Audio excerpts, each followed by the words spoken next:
হঠাৎ একটি কারণে ফেসবুক লাইভে এসেছি। আপনারা নিশ্চয়ই চিনতে পাচ্ছেন, এই যে চিনতে পাচ্ছেন, এই হচ্ছে প্রশান্ত বর্মন। সে ভিডিওকে মনে পড়ছে, যে ভিডিও দুর্নীতিগ্রস্ত সেই ভিডিও। ও ড্রিঙ্ক করে গাড়ি নিয়ে আসছিল মেহকি পাঞ্জাবের সামনে দিয়ে, এদের মুখে মাস্ক পড়ছে, লজ্জায় মুখে মাস্ক পড়ছে। ড্রিঙ্ক করে গাড়ি নিয়ে আসছিল, হ্যাঁ দেখুন খামটা দেখুন, খাম করে দিয়ে ড্রিঙ্ক করে যাচ্ছে। এই সেই ভিডিও প্রশান্ত বর্মন, সেই ভিডিও দুর্নীতিগ্রস্ত ড্রিঙ্ক করে যাচ্ছে মেহকি পাঞ্জাবের সামনে দিয়ে।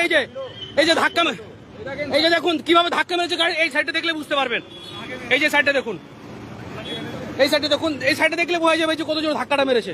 উনি ধাক্কা মারার পরেও বুঝতে পারছেন যে ধাক্কা মেরেছেন, তারপরে উনি বেরিয়ে চলে যাচ্ছিলেন।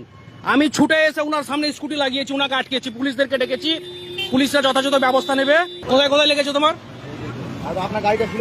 এই যে দেখুন,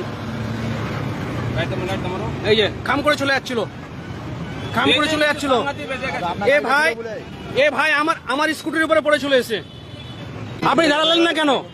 আপনি যখন দেখলেন, আপনি একটা ভিডিও, আপনি যখন দেখলেন, কিসের ফোন রাখবো? ফোন আর দেবেন না। ওই দিন শেষ দাদা, ওই দিন শেষ আর নেই। ওই দিন শেষ দাদা, ওই দিন নেই, দাদাগিরির দিন শেষ। অনেক করেছেন, অনেক করেছেন। করাপ্টেড। আমাকে চেনেন? আমার নাম কি? আমার নাম কি? কি নাম আছে আমার? ড্রিঙ্ক করে এত ভুলভাল বকলে হবে না। কিভাবে ধাক্কা মেরে চলে যাচ্ছিলেন সেটা বলেন। আপনার বিবেক আছে, মানসিকতা আছে? আপনি দাঁড়িয়েছিলেন? দাঁড়াননি। আমরা যদি না ছুটে এসে ধরতাম, আপনি চলে যেতেন। কেন থাপ্পড় মারবো বলছে? কি বোকাচোদা বলছেন? কাকে বলছেন? কাকে বোকাচোদা বলছেন? কে গাল দিচ্ছেন কেন? হ্যাঁ, অন্যায় করে আমি ফাঁসি নিয়ে নেবো। তো অন্যায় করনি তুমি, আমাকে লাগেনি। আমি কেন ফাঁসিতে চলবো? আইন আছে স্যার, আইন আছে। তুই চলে যা না।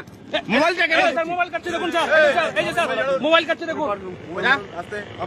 মোবাইল হাত দেবেন না বলে দিলাম।